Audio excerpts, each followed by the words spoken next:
Voilà, bonjour et bienvenue pour cette nouvelle soirée d'édification autour de la parole de Dieu. On veut encore laisser le Seigneur nous parler ce soir, se manifester à nos cœurs et en même temps, on veut que nos cœurs soient comme une bonne terre, réceptifs à ce que le Seigneur veut nous enseigner.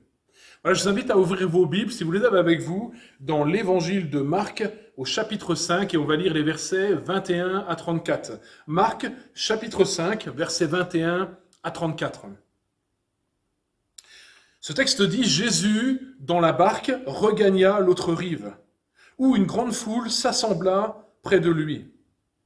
Ils étaient au bord de la barque, au bord de la mer. Alors vint un des chefs de la synagogue nommé Jaïrus, qui, l'ayant aperçu, se jeta à ses pieds et lui adressa cette instante prière. « Ma petite fille est à l'extrémité. Viens, impose-lui les mains, afin qu'elle soit sauvée et qu'elle vive. » Jésus s'en alla avec lui, et une grande foule le suivait et le pressait. Or, il y avait une femme atteinte d'une perte de sang depuis 12 ans. Elle avait beaucoup souffert entre les mains de plusieurs médecins. Elle avait dépensé tout ce qu'elle possédait, et elle n'avait éprouvé aucun soulagement, mais était allée plutôt en empirant.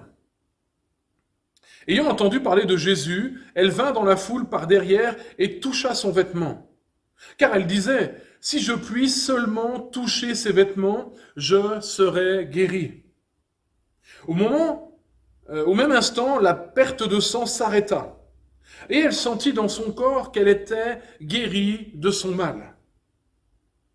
Jésus connut aussitôt en lui-même qu'une force était sortie de lui. Et se retournant au milieu de la foule, il dit, qui a touché mes vêtements ? Ses disciples lui dirent, tu vois la foule qui te presse et tu dis, qui m'a touché ? Et il regardait autour de lui pour voir celle qui avait fait cela. La femme, effrayée et tremblante, sachant que ce qui s'était passé, vint se jeter à ses pieds et lui dit toute la vérité. Mais Jésus lui dit, ma fille, ta foi t'a sauvée, va en paix et sois guérie de ton mal. Amen, on va prier pour la parole de Dieu ce soir et laisser encore le Seigneur nous parler. Seigneur, merci pour, Seigneur, ta parole. Merci parce que ta parole, c'est la vérité. On prie vraiment que ce soir encore, Seigneur mon Dieu, tu viennes comme nous impacter, comme nous faire comprendre une vérité de ta parole, Seigneur, de qui tu es. Seigneur, merci encore de nous bénir les uns les autres en fonction de nos besoins, de nos circonstances. Nous nous attendons à toi. Jésus, à ton nom soit toute la gloire. Amen. Amen. Nous avons là dans ce texte deux événements qui se superposent. Je dis deux événements car les protagonistes de cette histoire ne sont pas prêts d'oublier tout ce qui s'est passé ce jour-là, au contact de celui qui peut tout. Deux personnes que tout oppose. Un chef de la synagogue d'un côté et une simple femme du peuple qui plus est malade et selon la loi mosaïque impure. Oui, la loi mosaïque déclarait que cette femme était impure à cause de sa perte de sang et qu'elle devait rester dans l'isolement. On peut lire ça dans le Lévitique au chapitre 15, versets 19 à 33. Mais deux personnes qui ont manifesté la même foi envers le Fils de Dieu. Ce fut d'ailleurs, à mon sens, la clé du miracle dans chacun de ces cas. Alors je vais faire une première remarque ce soir. Au travers de cet exemple, nous pouvons déjà tirer une première leçon. Dieu ne fait exception de personne. Nous avons tous la même valeur aux yeux du Seigneur, aux yeux de notre Père. Nous sommes tous candidats à la bénédiction. Jésus prend soin de tout le monde. Amen. Toi comme moi, Jésus prend soin de tout le monde. Que nous soyons riches ou pauvres, jeunes ou vieux, célèbres ou inconnus, pécheurs ou saints, même si toutefois il n'y a eu qu'un seul saint qui ait marché sur la terre, c'est Jésus-Christ, personne pour lui est hors d'atteinte. Amen. Peu importe ce que tu vis, peu importe qui t'es, le Seigneur Jésus veut prendre soin de toi, que son nom soit béni. Alors j'en reviens maintenant à cette femme, parce que c'est plutôt sur son histoire qu'on va s'arrêter ce soir. Le texte nous dit que cela faisait 12 ans qu'elle souffrait de cette perte de sang. En considérant son état, on peut penser qu'elle était dans un état même anémique et de grande faiblesse. Le texte de l'évangile de Marc nous donne un peu plus de détails d'ailleurs sur la condition de cette femme. Ce texte nous dit qu'elle avait beaucoup souffert. Elle avait vu beaucoup de médecins. Elle s'était même ruinée. Elle n'était pas soulagée. Et en plus, son état allait même en empirant. Alors, il est vrai que tout ça ressemble à un tableau plutôt noir. Rien de positif à l'horizon de sa vie. Pas d'espoir. Sa perte de sang la rendait d'autant plus stérile. Je fais une seconde remarque. Dans la Bible, la stérilité est souvent utilisée pour nous rappeler notre incapacité intrinsèque à changer nos vies et même à enfanter des âmes. Mais un jour, cette femme, eh bien, elle a entendu parler de Jésus. Alléluia, la bonne nouvelle de l'Évangile. Cette femme a entendu parler de Jésus, de son œuvre, de ses miracles, des guérisons qu'il opérait. Je dirais que celle qui était sans espoir a découvert en notre Sauveur, dans le nom de Jésus, un nouvel espoir. À en croire les faits qui nous sont rapportés dans l'évangile de Marc, cet espoir s'est vite transformé en une foi ferme. Une foi qui croit au miracle. Une foi qui croit que le miracle devient possible. Chers frères et sœurs, je vous pose la question ce soir, je nous pose la question. Est-ce qu'on croit encore ce soir que le miracle est possible dans ma situation, dans ta situation ? Cet espoir qui naît dans le cœur de cette femme va encore une fois vite se transformer en une foi ferme. Elle croit que c'est possible. Cette foi, et j'ai envie de dire, c'est cette foi forte, c'est cette foi ferme qui va la conduire là, au milieu de la foule, avec ce but ultime, ce but précis, de ne pas seulement voir Jésus, de ne pas seulement l'entendre, mais de toucher le Seigneur. Amen. On n'est pas juste là pour entendre la parole de Dieu, mais je crois que on veut avoir une vraie relation avec Jésus. On veut pouvoir par la foi toucher son vêtement encore ce soir. Pour résumer les choses, je crois que la nouvelle disposition de cœur de cette femme l'a conduite à vouloir s'emparer du miracle, à vouloir s'emparer du miraculeux de Dieu. Alors, il me semble qu'ayant dit tout ça, déjà il y a quelque chose qui doit être souligné. Dans ce passage de l'évangile de Marc, l'évangéliste nous affirme que la foule pressait Jésus de toutes parts, à tel point que les disciples se sont même étonnés quand Jésus va dire « Qui m'a touché ?» Il ne nous est pas rapporté d'autres miracles d'ailleurs dans cette scène que la guérison de cette femme à la perte de sang.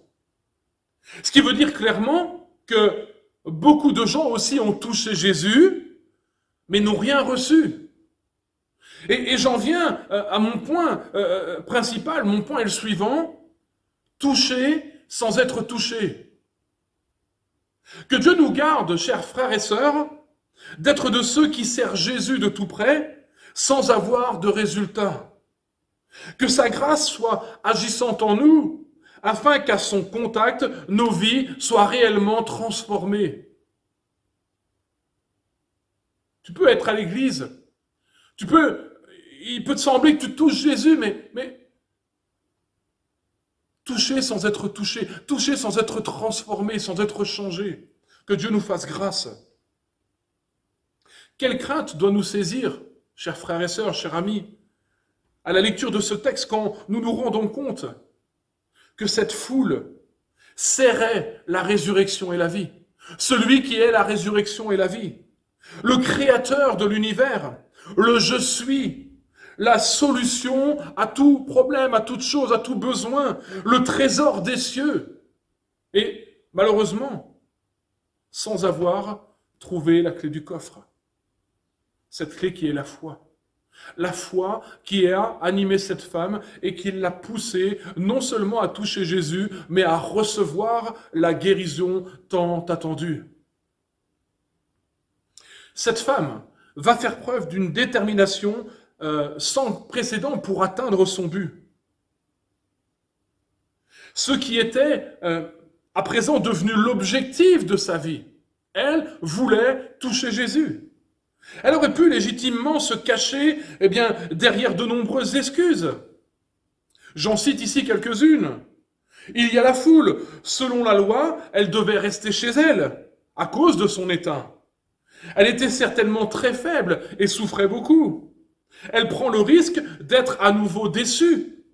Elle aurait même pu rester dans la foule et attendre que ce soit Jésus qui la touche, si toutefois c'était la volonté de Dieu.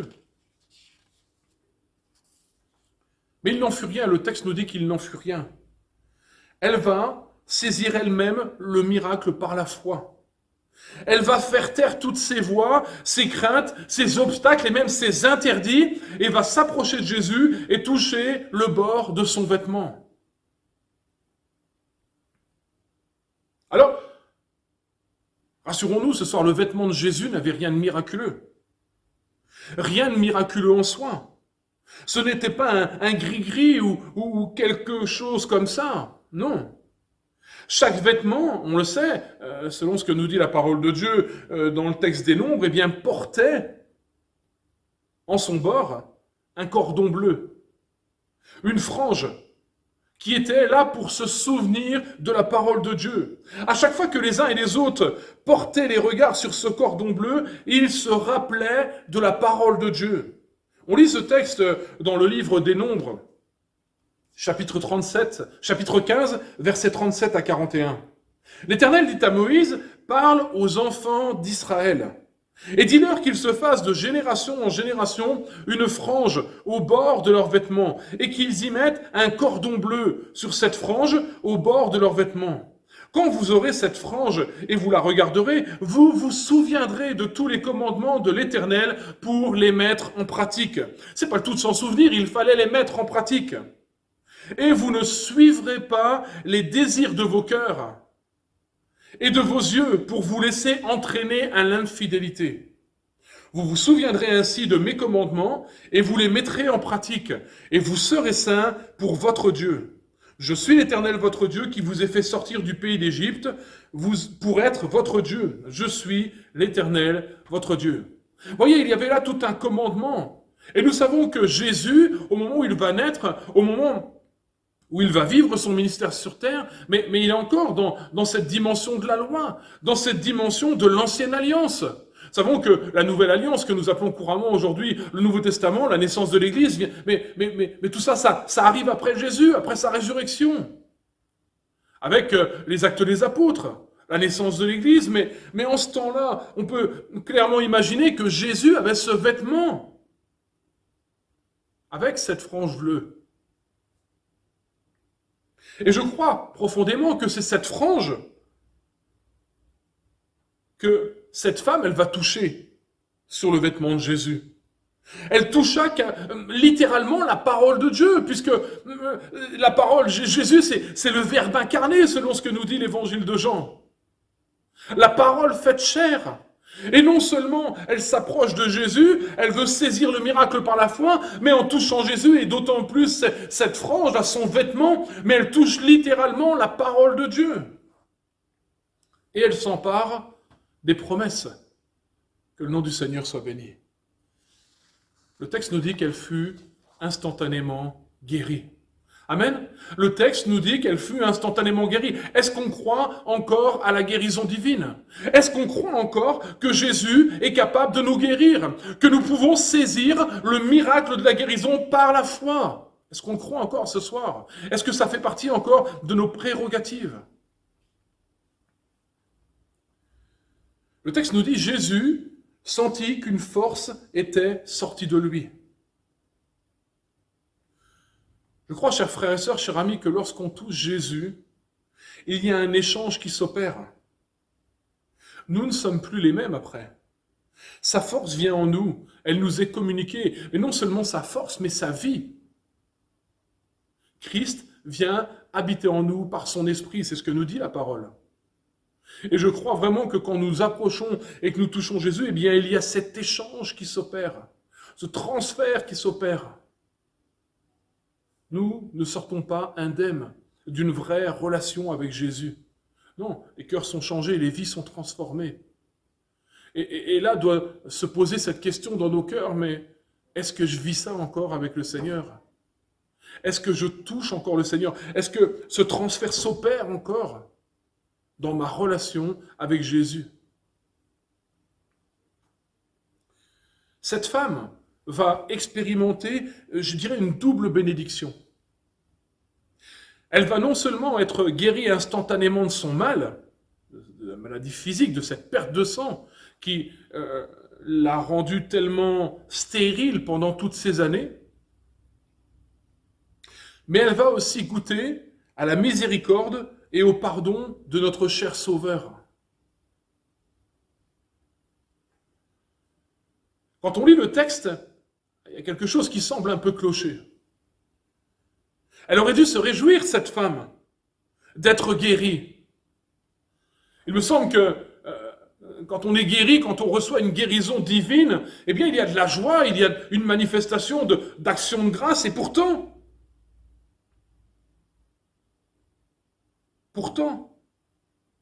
c'est parce qu'elle manifeste, cette femme. Elle aurait dû se réjouir d'être guérie, mais quand Jésus va dire « Qui m'a touché ?», eh bien, dans son cœur, ses craintes et ses peurs ont repris le dessus. Et pourquoi ? Parce que la loi l'interdisait d'être là.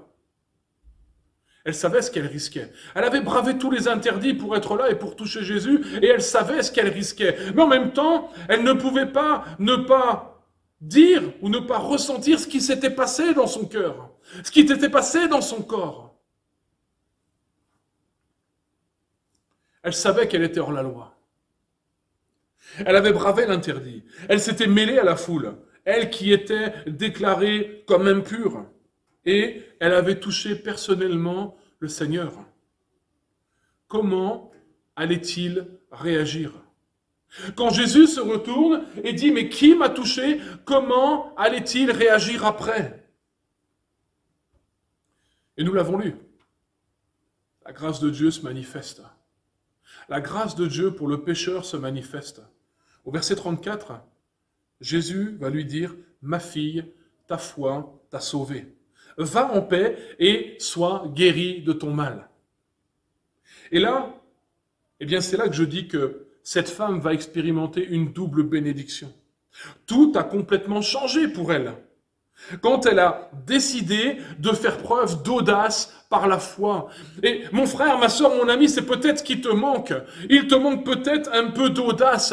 Il faut peut-être que tu fasses preuve d'audace par la foi et que tu t'approches du Seigneur dans cette audace spirituelle.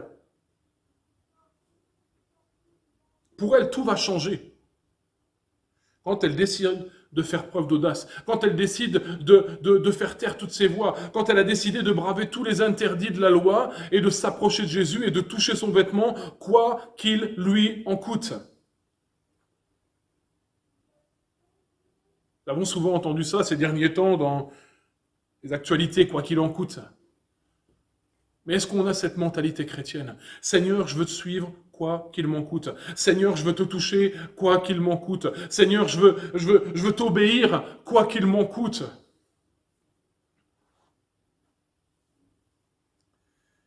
Toujours est-il qu'une nouvelle vie s'offrait pour elle.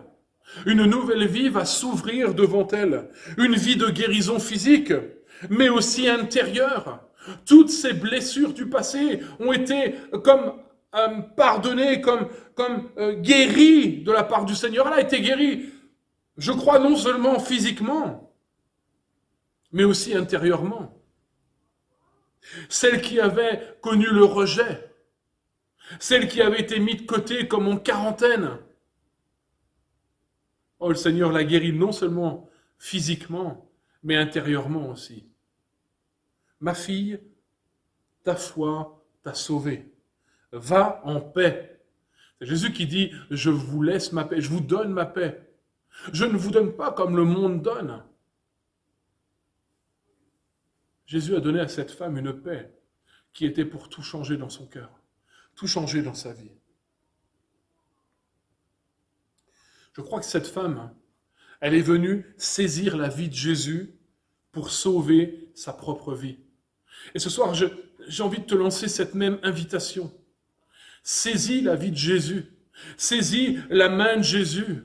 Saisis et accepte par la foi son œuvre de rédemption pour ta vie à la croix du Calvaire, afin de sauver ta vie, afin de sauver ton existence, afin peut-être de recevoir la guérison dont tu as besoin, qu'elle soit physique ou intérieure. Tu peux sauver ta vie en acceptant la vie de Christ. Tu peux sauver ta vie en venant à Jésus, en lui demandant pardon pour tes péchés, tes manquements, tes fautes, tes errances même parfois, et le laisser te transformer, te changer, te rétablir, et le laisser te dire, mon fils, ma fille, ta foi t'a sauvé, va en paix et sois guéri. Tu peux recevoir cette parole du Seigneur ce soir, si seulement tu le crois dans ton cœur, si seulement tu le crois par la foi. Laisse le Seigneur te dire, laisse-le encore te dire ce soir, mon fils, ma fille, ta foi t'a sauvé. Je crois que c'est le miracle auquel Dieu veut encore nous faire goûter. Aujourd'hui, au travers de l'œuvre de Jésus-Christ pour vous, pour moi, il veut nous guérir de fond en comble, toucher tous les domaines de nos vies. Si peut-être vous avez l'impression que votre fille s'écoule entre vos mains, là, comme le sang s'écoulait de son corps, alors venez à lui, venez à Jésus. Je crois ce soir que la vie sort encore du Fils de Dieu pour guérir et restaurer. Je crois ce soir que Jésus n'en a pas fini avec vous, que Jésus n'en a pas fini avec nous, et qu'il a encore quelque chose à nous communiquer si toutefois nous voulons l'accepter, le recevoir par la foi. Comme cette femme l'a fait, faisons tomber toutes les barrières, tous les raisonnements même peut-être, qui nous empêchent de venir à lui et de le toucher. La Bible dit que rien n'est impossible à celui qui croit. Rien n'est impossible à celui qui croit. Et je crois que ce soir, rien n'est impossible pour vous, pour moi, si nous croyons en la puissance de notre Sauveur. Si nous croyons en sa capacité de guérison, en sa capacité de nous bénir, de nous sauver, de nous restaurer, rien n'est impossible. Le miraculeux peut prendre place dans ta vie, mon frère, ma soeur, mon ami, ce soir alors que tu es en train de regarder cette vidéo, ce soir alors que tu es peut-être en train de... Tes larmes coulent, tu es peut-être en train de pleurer devant le Seigneur, tu as compris quelque chose, mais tu lui remets ta vie et tu lui remets ton cœur et tu lui demandes pardon. Je crois que le miraculeux peut là prendre place dans ton salon, dans ta chambre, là où tu es. Le Seigneur soit béni. Il n'y a ni changement, ni variation en lui. Il est toujours le même. Ce qu'il a fait dans cette scène de l'évangile de Matthieu, de Marc, dans les synoptiques, il y a à peu près 2000 ans. Il peut le faire encore ce soir dans ta vie. Si tu l'acceptes, si tu viens à lui de tout ton cœur. Si tu le laisses faire. Si tu saisis le miracle par la foi. Alors je vais conclure cette pensée, ce message ce soir. Il est intéressant de souligner une chose importante de cette histoire. Comme je l'ai dit en introduction, deux faits se superposent dans ce texte.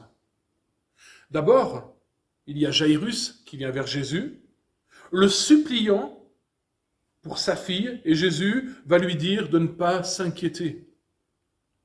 Comme il nous dit ce soir, de ne pas nous inquiéter. Et puis alors qu'ils marchent ensemble vers la demeure de Jairus, là, se produit le miracle de la guérison de la femme à la perte de sang. Et je crois sincèrement, frères et sœurs, chers amis ce soir, je crois sincèrement que le miracle de la guérison de cette femme a été comme pour encourager Jairus, à l'encourager à rester ferme dans sa foi, alors que sa fille était sur le point de mourir. Je crois que ce miracle était là pour l'encourager à rester ferme dans sa foi, à croire qu'à Dieu tout était possible. Je crois que Souvent dans nos vies, Dieu nous dit aussi de ne pas craindre, mais de lui faire confiance. De lui faire confiance. Et puis, l'épreuve du temps est là. Le temps passe. Rien ne se passe. Et pourtant, Dieu nous dit, fais-moi confiance. Accroche-toi à moi, fais-moi confiance. Sachons considérer, chers frères et sœurs, chers amis, ce soir, tous les miracles et exaucements de prière que Dieu opère autour de nous, afin que notre foi soit encouragée et que nous puissions garder cette pensée dans notre cœur, la prochaine fois, ce sera mon tour. La prochaine fois, c'est pour moi. Chers frères et sœurs, quoi que nous vivions, quoi que nous traversions, n'oublions pas qu'en Jésus, nous restons candidats à la bénédiction. Parce que c'est lui qui le fait. Parce que c'est lui l'auteur du bonheur. Parce que c'est lui l'auteur de notre joie. Parce que c'est lui l'auteur de notre guérison. C'est lui l'auteur du salut. Alors je vous encourage à continuer à vous confier dans le Seigneur. Je vous encourage à faire tomber toutes les barrières, tous les raisonnements, et à venir à Jésus pour votre problème, pour votre situation, et à lui faire confiance, à le laisser être Dieu dans votre vie. Et je crois profondément, parce que on l'a déjà vécu, je l'ai déjà vécu, eh bien que tout va changer, que vos circonstances ne seront plus les mêmes, parce que Jésus est Dieu, parce qu'il n'est pas mort, mais il est vivant, parce qu'il agit encore aujourd'hui, que son nom soit béni. Voilà, je vous laisse avec ces quelques pensées, que nous puissions encore reméditer ce texte et laisser le Saint-Esprit bien venir nous imprégner, mais en même temps nous donner ce courage, cette audace de venir toucher Jésus. Bonne soirée à vous.